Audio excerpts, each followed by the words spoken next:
La tour céleste dominait l'arène, projetant une ombre imposante sur la plateforme du duel. Ce n'était pas une simple démonstration amicale, c'était une arène où l'orgueil était défendu et les destins scellés. La foule bruissait, leurs murmures ressemblant à un essaim d'abeilles anxieuses. Tous les yeux étaient rivés sur les deux silhouettes se tenant au centre. Sumu, un jeune disciple avec une ambition brûlante dans les yeux, se tenait droit. Il faisait face à son adversaire, Wei Juan, dont le sourire narquois reflétait une confiance glaciale. La tension était palpable, presque à en couper au couteau. Wei Juan ajusta nonchalamment sa manche, révélant une lueur dorée. C'était un bracelet, d'apparence ordinaire, mais rayonnant d'une faible énergie pulsante. Ce n'était pas un simple ornement, mais un puissant artefact défensif, un bracelet d'écailles de dragon. Andei. Des murmures parcoururent la foule.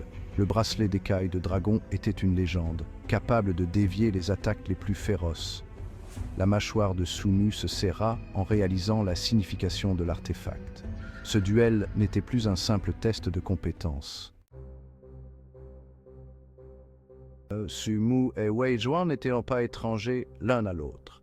Ils étaient disciples au sein de la même école, leurs chemins liés par le destin et l'ambition. Cependant, l'envie rongeait le cœur de Wei Juan. Andei. Cette rivalité avait dégénéré. De railleries murmurées, elle s'était transformée en une hostilité ouverte, culminant dans ce duel.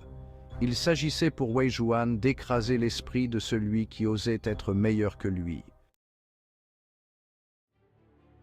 Chaque cliquetis de métal témoignait de la détermination de Sumu. Il se battait avec la fureur d'un animal acculé, mais chaque coup porté à Wei Juan était accueilli par un cliquetis exaspérant, alors que le bracelet d'écailles de dragon déviait ses attaques.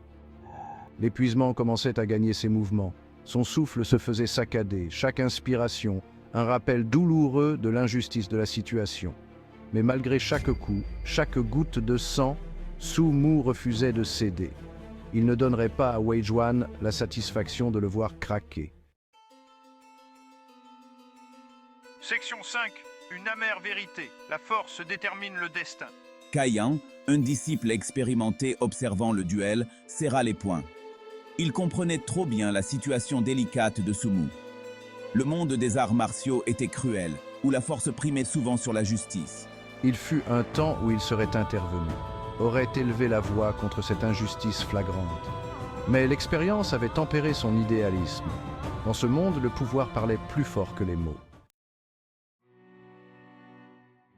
Section 6. Un appel désespéré, ignoré par le vent. Arrêtez cette folie. Li Yuntian, un ami proche de Sumu, ne pouvait plus supporter ce spectacle. Son cri déchira le silence pesant, un appel à la raison qui tomba dans l'oreille de sourd. La foule resta silencieuse, leur visage marqué par un mélange de peur et d'indifférence. Les anciens, les soi-disant gardiens de la justice, fermèrent les yeux. Leur silence était éloquent. C'était la loi de leur monde. Qu'est-ce qui ne va pas, Sumu? Tu abandonnes déjà? Je pensais que tu étais un génie. Chaque mot était un poignard, s'enfonçant plus profondément dans la fierté blessée de Sumu. Wei Juan se délectait de sa douleur, son rire résonnant dans l'arène silencieuse. Il ne s'agissait pas seulement de remporter un duel, il s'agissait de briser l'esprit de Sumu, de montrer à tous qui détenait le véritable pouvoir. Et le bracelet d'écailles de dragon, emblème de l'influence de sa famille, était l'instrument de sa cruauté. Nous vous en supplions, anciens, arrêtez ce combat. Poussés par le désespoir, Li Yuntian et d'autres amis de Sumu s'agenouillèrent.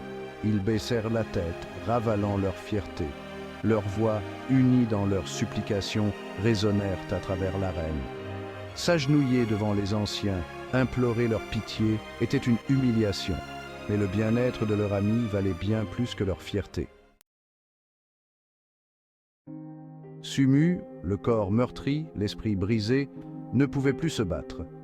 Il regarda ses amis agenouillés, leurs supplications faisant écho à sa propre impuissance. Une larme coula de son œil, une larme non de douleur physique, mais d'humiliation totale. Il avait toujours cru au travail acharné, au talent, mais aujourd'hui, il recevait une dure leçon. Dans un monde régi par la force et l'influence, même l'esprit le plus déterminé pouvait être anéanti. Le duel ne s'est pas terminé par un rugissement triomphant, mais par un gémissement. Su Mu, vaincu et brisé, fut emporté par ses amis. La foule se dispersa, leurs murmures portant le poids de ce qu'ils avaient vu. Le bracelet d'écailles de dragon, symbole de pouvoir et d'injustice, brillait au poignet de Wei Juan alors qu'il quittait l'arène. La leçon était claire, gravée dans le sang et les larmes. Dans le monde des arts martiaux, les forts s'attaquaient aux faibles.